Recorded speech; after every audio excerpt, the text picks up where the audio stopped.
Strong hands of Mother Africa. Strong hands of Mother Africa. Awaken places deep inside where my ancestors dwell. Like distant echoes, your heartbeat reverberates off Kilimanjaro's mountaintop, pulses down the Nile, crosses the Sudan, and flows into my soul. Strong hands of Mother Africa, call my absent spirit to return and commune with the elders. Those who sojourned before me now light my path and await my homecoming. Strong hands of Mother Africa, reveal to me my history. Teach me the ways of my true homeland. Unmask the mysteries and tragedies of this altered consciousness. Awaken in my mind and body the unripened seed of truth, power, and pride. Solve for me the paradox of my mortality. Strong hands, strong hands, strong hands of Mother Africa. My soul dances to your ancient rhythm, pulsing, ever pulsing through the veins of time. Teach me to beat Africa drums. Teach me to beat African drums. Teach me to beat African drums so that I too may guide another absent spirit to your shores, so that I too may guide another absent spirit home.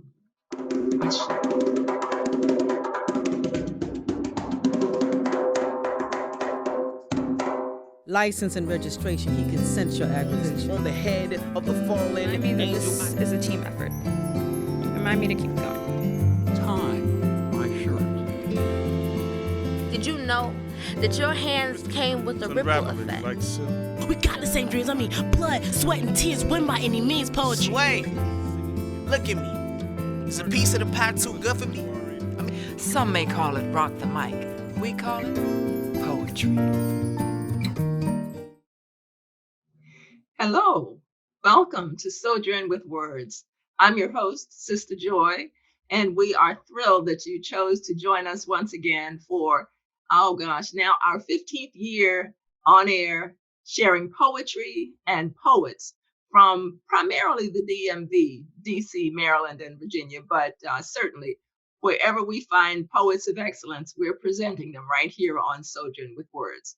Now, today, one of those poets of excellence is definitely with us, and I'm speaking of none other than Kelly Navies. Kelly, welcome to Sojourn with Words. I'm happy to be here. Okay, well, let's let our viewers know a little bit more about you beyond the fact that you are an excellent poet. Let's see, Kelly documents the stories of African Americans as an oral historian, poet, and writer. She's a graduate of UC Berkeley's African American Studies Department and holds a master's in library and information science from the Catholic University of America. She is currently the coordinator of the Oral History Initiative at the National Museum of African American History and Culture. Her poems and writings can be found in Poetry for the People, a Revolutionary Blueprint, edited by Lauren Muller, Drum Voices Review, and Bum Rush the Page, a Deaf Poetry Jam, edited by Tony Medina and Luis Reyes Rivera. She is currently working on a memoir of her oral history. Much too young to do a memoir, but we'll talk about that. But I'm sure her life has just been that full of her oral history that incorporates both poetry and prose. Kelly lives in Washington, D.C. with her daughter, a talented student, and I can attest to that, in the vocal department of Duke Ellington School of the Arts. Kelly, thank you so much for joining us. And what is happening with Kelly Navies? Well, I'm honored to be here, Sister Joy. So thank you for having me. A lot is happening, actually. I guess all of us are in the, in the midst of a historic time in this country, aren't we? So I don't know where to begin with that particular question. Well, why don't I narrow it down a bit? You talk about your introduction to poetry by your parents during the Black Arts Movement in Berkeley, California. Now, that's a heady way to come into the arts. Tell us a little bit about that. So my father was an African American studies educator. My mother was a teacher, and we moved to Berkeley in 1969. And both of them, and it's interesting, I think about this a lot because they actually divorced when I was very young, but they had so much in common. They both were lovers of African American literature and poetry and introduced those to me before I could read. So I remember both of them, especially my mother's voice, reading Paul Laurence Dunbar's poems to me, Little Brown Baby with Sparkling Eyes, and When Melindy Sings. And my father loved Negro love songs, so those were their favorite Dunbar poems. My father was deep into the poetry of the movement because he introduced it to his students. So he would, read Langston Hughes as well as the newer poets of Amiri Baraka, who was new at that time, right? And he would have poetry readings at we would have poetry readings at our home like once a week where the high school students would come in and read their works. And so this whole idea of spoken word poetry and Black poetry, that was the first poetry that I was really introduced to. So Okay, and well, the I part understand. of my understanding of language really flowed from that era. Well, now you talk about Paul Laurence Dunbar, which of course is a great classic poet, and that this was presented to you even as a child. Are there poems that you, perhaps excerpts of his poetry that you may have committed to memory that you could just let our viewers hear a bit of that great canon of work? Well, I remember just little bits and pieces from the ones that I mentioned, right? So Uh, uh, Negro love song, the one where love me, honey, love me true, love me well as I love you. And he answered, of course I do. Jump back, honey, jump back. yes, My dad yes, said that to each other all the time. And of course, when Melindy sings, it's really long. And I couldn't recite all of that one. But what I can't forget is, do you remember when Cicely Tyson recited it at Aretha Franklin's funeral? oh my, Out yes. Melindy for Aretha, but she had the whole thing committed to memory. It was amazing. And and then the dialect, and my mother had that dialect down as well. But, go away with that. For our viewers who may want to go back, tell us again the titles of those two pieces that you just referenced, because these are pieces that are available online and certainly in anthologies. Let them know what they should look for. So there's a Negro love song. These are Paul Laurence Dunbar poems, and that was the first one. And When Melindy Sings, which is a lovely long poem. And I reference When Melindy Sings in one of my very short poems, but I reference that's how deep of an impact that particular poem had on me. Years later, I'm still thinking about that voice, Melindy, and what that must have sounded like, because Dunbar's poem does such a good job of making you feel like you're right there, right? Where this Black woman has this amazing voice and she's telling Miss Ann to be quiet. You be quiet. You haven't heard me. And that's can't get out of your head. Yeah. Okay. That's what we want, to bring poetry to life Yes. for those who maybe haven't yet experienced those particular poems. Thank you so much for bringing them to life even now. Sure. This Sure. this is what we want, our viewers to connect with poetry in a way that is beyond what's on the written page, but truly allows poetry to connect with us from generations gone by. So whether it's doing a search online for Cicely Tyson, presenting it, that would be phenomenal. And I'm sure it's online. I'm sure it's online. Or finding an anthology that has those poems. Thank you, Kelly. What a way to kick off this session today. Okay. Well, certainly the Black Arts Movement was critical in your introduction to poetry. Let's talk a little bit about the relationship between your work as a poet and also as an oral historian? How does that balance out? How does that Yes. So symbiotic?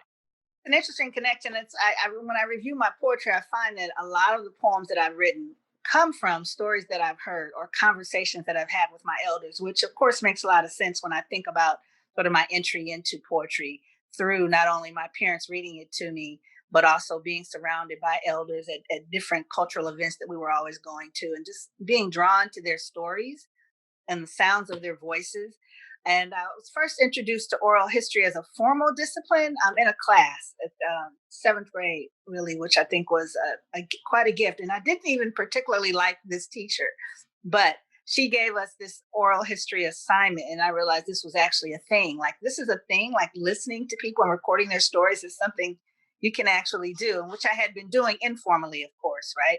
Listening to the stories of my parents. My dad loved to talk about, actually both of them, they love to talk about back home and their ancestors, especially since we had moved to Berkeley and were so far away from our families in Detroit and North Carolina and St. Louis, which are three major areas that my people are from. So they would talk about these stories. But I did my first oral history project at the age of 12, and I was already writing poetry by that time. So when I look at, and these things really started to come together when I was at UC Berkeley. So at that time, I found myself in June Jordan's Poetry for the People classes, and also taking African American literature. Great Barbara Christian, who's a pioneer in African American women's literature. And she gave this assignment to write a paper about a maternal ancestor who lived during the 19th century. And it was an optional assignment because, of course, it's not something that everyone can do. At the same time that I was taking that class, I was actually on Black poetry, and she was asking us to write about our mothers and sort of our memories of motherhood. And so I'm taking these two things together, and I actually wrote a poem from that period about what I knew about my maternal ancestry, which wasn't very much at that time. But I decided to do the assignment in Barbara Christian's class because my mother had passed on the kernel of a story about her great grandmother who had been born in slavery in Asheville, North Carolina. She didn't know that much about her. So I said, that's what I want to do this paper on. And I decided that I would do it using oral history, which is something I had wanted to get back more into ever since that class, really. And so what I did was, not really knowing much about oral history at the time, I'm still just an amateur, hadn't really been trained, but I decided that I would go around and interview my grandmother's siblings who were all still living, who of course had a memory of this woman. And of course this is a really involved research project, but I found that much of my mother's story had been true. And I discovered this ancestor, but at the same time, I was also writing poems. So I wrote poems as I was going through this research. And I think that's really when those two disciplines became married, in my work. So I'm always synthesizing the stories that I hear in some creative form, and it comes out in poetry, if that makes sense. That makes fabulous sense. Wow. Well, when you write your own poetry, is it primarily through the lens of a poet or through the lens of an oral historian? I think both. I don't think those things Okay. necessarily distinct in my person. I think they come together. I mean, I definitely see myself as a poet, but I'm always listening. So the oral historian part is the voices that come into my head. So yeah, I think they're distinct in my person. Oh, absolutely. Yeah. Absolutely. Well, now you talk also about June Jordan. Ooh, another heavy hitter. June Jordan's Poetry for the People. Tell us about your connection with June Jordan. And Very lucky. So let me tell you, I started my undergraduate career at UCLA, actually, and I transferred back to Berkeley, which is my hometown. So the year that I transferred back to Berkeley, 1989, June Jordan arrived on the campus of Berkeley. So we got there at the same time. And this was actually before Poetry for the People was a thing. And she started Poetry for the People that next year. And I became one of the founding members. But I immediately took her classes because I had learned who she was believe it or not, I had learned who she was from a class at UCLA with Ntozake Shange. Ntozake, Ntozake. Oh, wow. I know. Now, so when I tell you I was lucky, I can't. I mean, she was a visiting professor at UCLA in my last semester there, and she had us read On Call, June Jordan's book of essays. And so I was like, she's coming to Berkeley. So as soon as she arrived, I took her first class. And to make a long story short, I took a class with her every semester until I graduated and was a founding member of Poetry for the People. And what she did was she trained the first group to teach the next group. And that's how Poetry for the People evolved.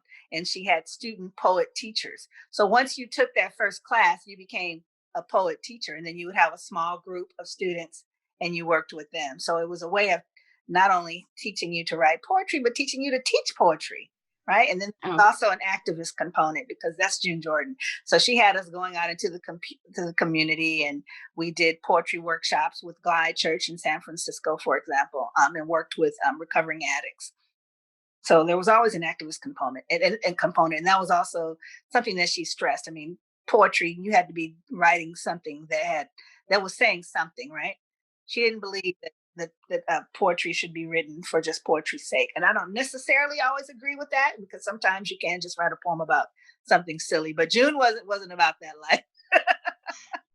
well, that was what I was about to ask you. If there was one thing that you feel like you got from June Jordan, and it sounds like you're talking about the whole social consciousness concept of poetry that was her key element. Yeah, I mean, I have been introduced to that, of course, in the poetry of the Black Arts Movement, but working with her and working with a woman who had such a strong, clear voice, I think it had a tremendous impact on me discovering my voice and having the courage to say. I mean, that was what she was always stressing: speak your truth and don't be afraid to speak your truth. And Right. dig deep. One of the things she would write on some things that I've turned into her, dig deeper. I want you to dig deeper. And she would, push you to express those things that you were afraid to say. And that is something that I definitely learned from her, and the power of your words. I mean, I still think it's okay to write a poem about a plant if you want to, but our words are powerful, and there's so much that needs to be changed in the world. And obviously, if you have a skill, you should put it to work. And in that sense, you want to make a difference in the world around you. And that's something that June Jordan definitely stressed, that you should speak your truth and speak your truth to encourage justice and freedom Okay. in the Okay. world. Yeah. So, with regard to, say, for instance, Black Lives Matter, have you written poetry specifically on that subject, or are there issues within that very broad umbrella that you have addressed through your Yeah, poetry? absolutely. In fact, the poem that before the Black Lives Matter was a term, I mean, that was clearly something we were dealing with for years. But the poem that's in Bumrush the Page addresses that issue. Will we hear that today? Sure. I think that would be a good one because it's timely. Wonderful. Wonderful. Wonderful. Yeah. Okay. Okay. Now, you talk about other influences, XM Cartier, and I hope I'm pronouncing that It's name not properly. Cartier. She's actually, I don't know if you've heard of the books Rebop, Bebop, and Muse Echo Blues. She's actually a family member. She's my cousin. So, but I had to mention her because she was one of the first professionals I knew, and she had an influence on my life. And people who are familiar with her work will know who she is, but if not, she still meant a lot to me. And tell me again the proper pronunciation of her name. It's Zam Cartier. Zam Cartier. Okay, okay. So when I look up her work, I can reference her to others Yes. properly. Thank you. And of course, Ntozake Shange, Cornelius Eady, and Toni Morrison. Mm-hmm. Greats all the way around. When you talk about their influence on your writing beyond the social consciousness, are there particular techniques that you can attribute to any one or each of those poets? Yeah, let's see. I'd say for Ntozake Shange and Zam, which is interesting about both of them because they're both from St. Louis. There's this this sense of music and rhythm that you get from both of their works that definitely had an influence on my work. And I always, when I'm writing, I'm listening to the rhythm and the sound, and I'm trying to achieve sort of a certain, beat in my head. And I think about the writings of both of Ntozake Shange and Sam Cartier, and when I'm doing that particular work. And actually, one of the assignments in June's class was to write a poem. She would have us write poems like particular writers, and Ntozake Shange was one of those writers. And I have an early poem that I wrote that was like my Ntozake Shange poem, but definitely influenced by her style in that sense. Cornelius Eady is a writer who I still love. And with him, it's also a musical sensibility and this playfulness, this playfulness with language. And I love the specificity that he has when talking about members of his family, which is something that I do. I've written about different things that have happened in my life and relationships with family members and those kind of things. And you addressing them in your poetry in such a way that people understand it, but that also makes the language sing. I mean, he's really able to do that. And Toni Morrison, I mean, right. I know. Where do you start? I think being introduced to her, I mean, had a huge impact on both my work as an oral historian and a writer, because you think about her marriage of poetry and history in her works. Song of Solomon was the first book I read by her, and my father gave me that book when I was in high school. And this whole story of a young man's journey back to discover his roots, right? So, yes. I mean, I'm directly influenced by that. Yeah. Okay. Yeah. Well, I would say, let's see, as poetry as a consistent force in your life that has emerged, especially during this particular time of pandemic, of Trump, of just so many things that we're all trying to balance and grapple with. How does poetry strengthen or allow you to give during this time? What is it that makes poetry relevant to you during this particular time that we're all trying to make sense of?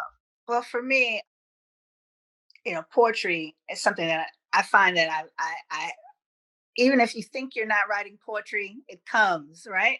So there are days when there's only something has to be expressed, and it can only be expressed in a poem. Now, one thing that I have continued to do throughout my work, whatever I'm doing, whether I'm teaching or an oral historian, I've kept a journal since I was a teenager. So when I'm getting up and writing in my journal, often that will come out in the form of a poem, even when I'm not necessarily planning it. So that's the personal nature of poetry. I mean, it's healing to me personally. But then, of course, you want to get those poems out into the world, right? And you want to address what's going on around you. So I think that the connection to what's going on now is that this past year, really, I would say the past 4 years, but the past year, especially with the pandemic and sort of the crisis, and the movement that arose as a result of the racial violence, has really put us in this place where you have to express what you're feeling inside, or you might, it could physically hurt you, right? If you don't, I mean, the stress that we're under. I'm not sure how other people deal with it, although I've read that lots of people are drinking more. They said, that's it. The alcohol sales are just shooting through the roof. Well, I've been writing more and writing more in my journal, writing, pieces, even if it's just haiku. Sometimes if I'm in a very stressful space, I might just write haiku. I like haiku as a form. Mm-hmm. And those may or may not ever see the light of day. I mean, they may not ever see the world or the public, but they help me, right? It's a way of coping. Hopefully, I will publish some of these pieces so people will see it. They could probably help others as well. But there's some things in this world, I mean, you're a poet that can only be expressed through poetry. Mm-hmm. The feelings, there's this, everything. And I think I learned more. I mean, it's interesting, as a historian, I actually learn more sometimes from poems and literature than I learned from actual nonfiction pieces. Okay. And maybe you understand that. I don't know, I but do. everybody doesn't understand that. Like I think I learned more about slavery from Toni Morrison than reading nonfiction. I mean, even it's Okay. true. Well, let's let our viewers know how can they find Kelly Navies online. Is there a website? I have a Is website. Oh no. Okay. So how can our viewers So contact you? you could look up the pieces that you mentioned earlier, that the Poetry for the People book, the Bum Rush the Page. There are lots of other journals out there. Has your work been anthologized? Well, that Bum Rush the Page is an anthology, yes. Okay. Okay. Also, so yeah, so that's one of them. There's lots of journals, but I'm in the process of writing some things that hopefully will be published soon. So just keep an eye out. Well, we're going to hope that there'll be more folks interested in interviewing Kelly Navies so that they'll be available for persons to Google online and find out what is happening with you and your work, both as a poet and as an Well, as an oral oral historian. historian, you can see my work lots of places. You could go on the website for the National Museum of African American History and Culture, and you could search our oral histories there. You could go to the Southern Oral History Program website, which is www.sohp.org, for oral histories that I conducted while I was studying at the Southern Oral History Program. You could check the DC Library website for oral histories that I conducted when I was a librarian. And also there are interviews at the Lewis Museum in Baltimore. So my oral history work is probably easier to find than my poetry. Okay. And Well, then, let's hear some of your poetry. How about we take that transition moment and allow our viewers to now hear some poetry by Kelly Elaine Navies, oral historian, but poet extraordinaire. And we're looking forward to learning even more about you, not just through the interview that we just experienced, but through the poetry that we know will be just as revealing. Thank you, Kelly, for spending your time right here on Sojourn with Words. We look forward to now hearing poetry. this poem is called Birth, and this is the poem that can be found in Bum Rush the Page. And it addresses the issue of Black Lives Matter, but was written many years before that was a term. And it's called Birth, for Mama, Daddy, Larry Nolan, Amadou Diallo, James Byrd, and the rest of us. Sometimes I close my eyes and see her 6 months gone, running through the streets, raising hell. Please do not share this tale. Hot Detroit, July 67. I lie in Mama's womb while the National Guard rolls by. We sit on the porch wishing Daddy would hurry home, 'cause after curfew he could get killed in the chaos. Again and again, I hear about stolen TVs and the undercounted dead, but only once do I hear his name. I like to envision her, 6 months gone, running through the streets, raising hell. Please do not share this tale. Before your daddy, I had a boyfriend who looked like Marvin Gaye. At 16, Detroit police plucked him from the wrong side of town and beat him. Yes, they spread his legs and beat him in between. After that, not only could he no longer make love, he could not make war. And at age 24, hung himself in a building during wintertime.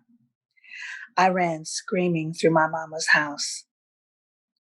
I see her raising hell, 6 months gone. Please do not share this tale. I have not spoken his name in years. But Mama, that hot July, Detroit 67, you protected me while angry blood ran thick to save Black life. You held me warm still in your womb. When I know you wanted to throw a brick through a window, beat a brutal cop between the legs with his own damn billy club. You stayed home amidst that orgy of rage to save me. And now I must tell this story, our story, whisper his name in my prayers, 'cause it ain't over. The tightening noose hangs from a tree. The beheaded fruit drags full speed down a dark country road and lies in an inner city doorway shot through 41 times. And we still wait to be born.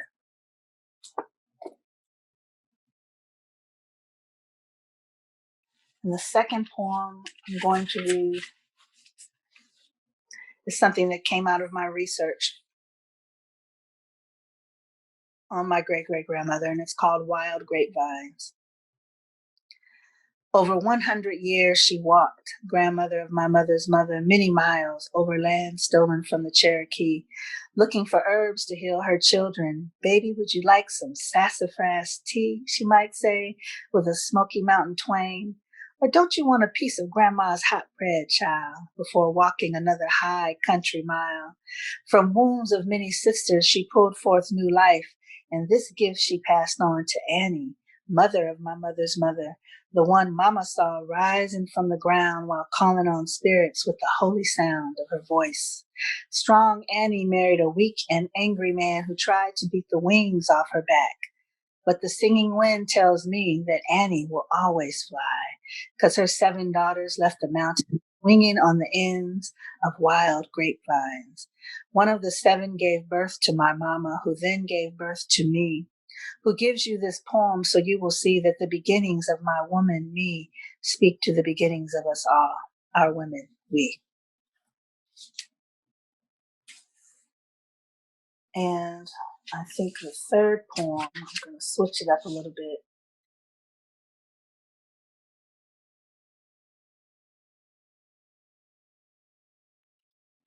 I'm going to read a poem I wrote for a friend of mine who passed away. Someone I knew when I was a girl. It's called Poem for John S. I still remember the rough, warm cigarette taste of your mouth. We kissed all night on dark, wet Berkeley streets. Your leather bomber jacket pressed against my face on the ledge beside McDonald's, where I sat while you shielded me from the cold. Your Adam's apple stood at an angle beside my cheek, my open lips waiting for the next kiss. Your hand took mine and I followed you from University to Telegraph to Bienvenue, aimless but sure, wanting to extend our time together from one night to forever. Later, you wrote me from the military base that we should have made love, the ink oozing of longing and regret that have lingered with me since you left us here. But looking back, I see that those warm kisses on the dark, wet streets, our bodies in sync, walking in rhythm to the soundtrack of the stars, we did. Thank you. Kelly, thank you so very much for being with us here on Sojourn with Words. I am thrilled to have had you available for our viewing audience. Your poetry was phenomenal. We look forward to hopefully having you back again because clearly you have much to share. So on behalf of Sojourn with Words, thank you for being a fabulous guest. It's been my honor and pleasure. Thank you, Sistah Joy. Okay, well, that closes us out for another episode of Sojourn with Words. Look forward to seeing you next time. Remember, in the meanwhile, pick up a pen and keep writing.